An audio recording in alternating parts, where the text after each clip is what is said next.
So this is my car. This is the final fate of my car. I bought from Drivetime 2021.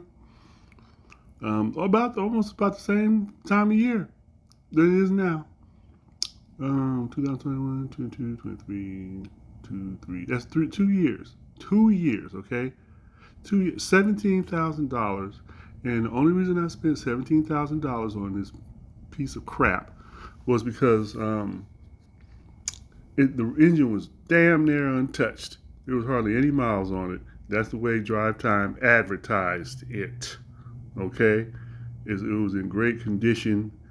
Blue Book was almost new condition because it was not even hardly. It was only factory driven, according to the Drive Time. You know, so this is the final fate. I just couldn't do it no more with this car. Okay, I gave them because I didn't want to be paying all this monthly bill, so I gave them $12,000, which is basically almost all I had. I had 12,000. I had about 5,000 left, and I said, well, if there's anything wrong with the car, hopefully I don't want to spend 5,000 fixing it, but hopefully with the 5,000 within a couple thousand, I'd be able to correct anything that was not right with the car, right? And they had their little service, I swear they said to me, Carfax, that it passed the Carfax or CarMax, whatever it is, that it passed Carfax and everything. And it had a Carfax sticker on it, certified Carfax sticker. So, yeah. The car recently started having problems with heating.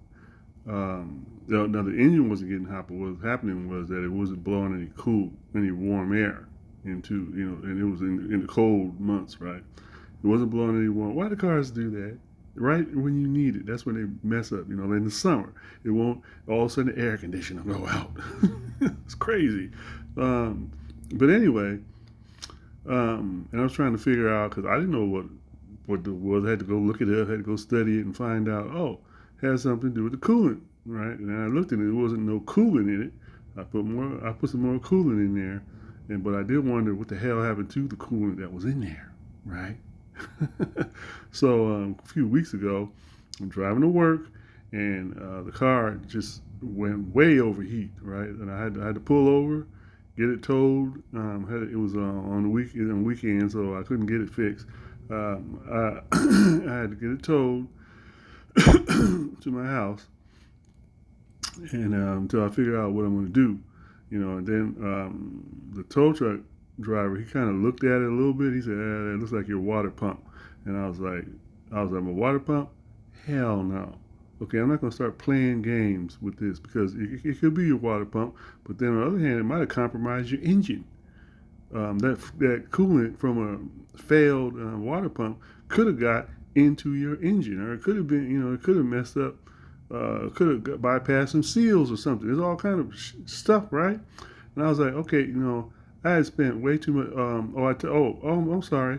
I meant to tell you that I had to replace that whole engine. Okay, this was just right after I purchased it from Drive Time.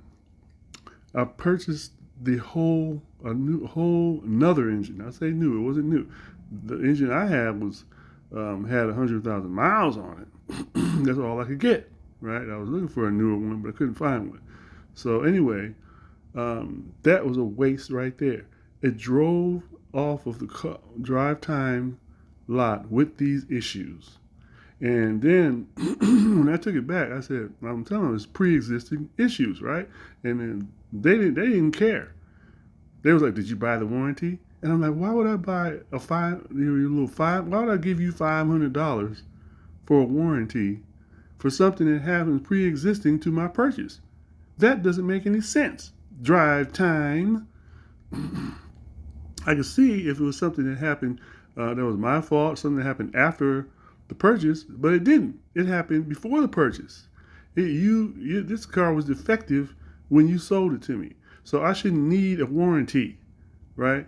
And they knew that the case, but they're so slimy that they just wouldn't agree. They would not agree to it. They would not do anything. They didn't do anything. I kept fighting them and going to different agencies and everything.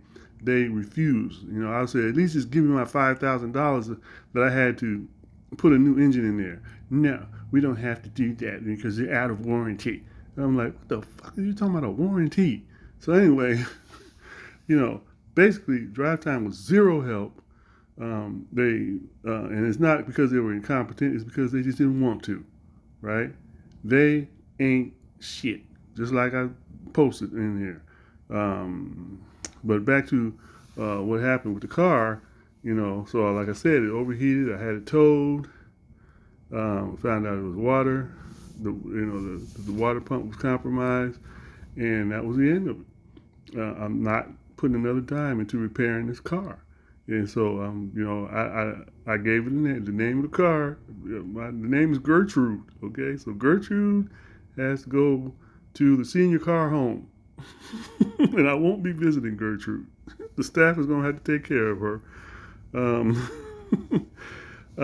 But it was a very expensive lesson.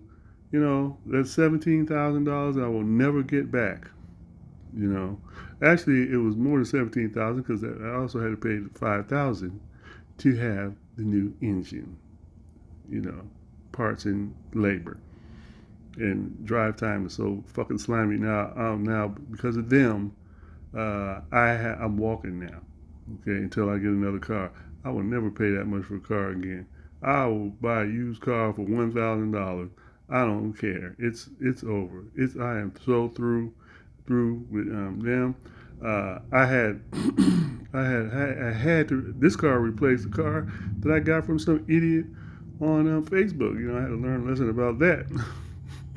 that was made to look like it was okay, except until I had to drive it for 30 days.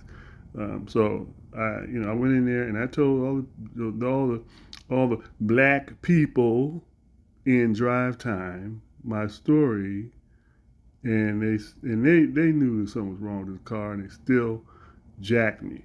Okay, but like I said, I well documented that in other videos. Some of them on YouTube, some of them on TikTok. So I'm not going to go too much depth into that, but just suffice it to say that these people have no care for anybody. They don't care who you are. All they look at you as somebody that they can steal from. And Drivetime is, I found out the hard way because I didn't know anything about Drivetime. Where I came out to Georgia, and I went to a lot of little car dealerships, but they were so raggedy. Drivetime looked like it was okay. I didn't know. And so yeah, they got me. So anyway, be careful out there, and just let you know that I suffered the pain, so you don't have to. Just stay away from Drivetime. They're going to sell you, if they sell you a raggedy ass car, they are not going to pay you unless probably you have to take it to court or some shit. They won't lift a finger, but they'll want that $500 extra warranty out of you, which they keep no matter what. And I don't think the $500 warranty is worth playing around with them. Just go somewhere else, all right? Peace.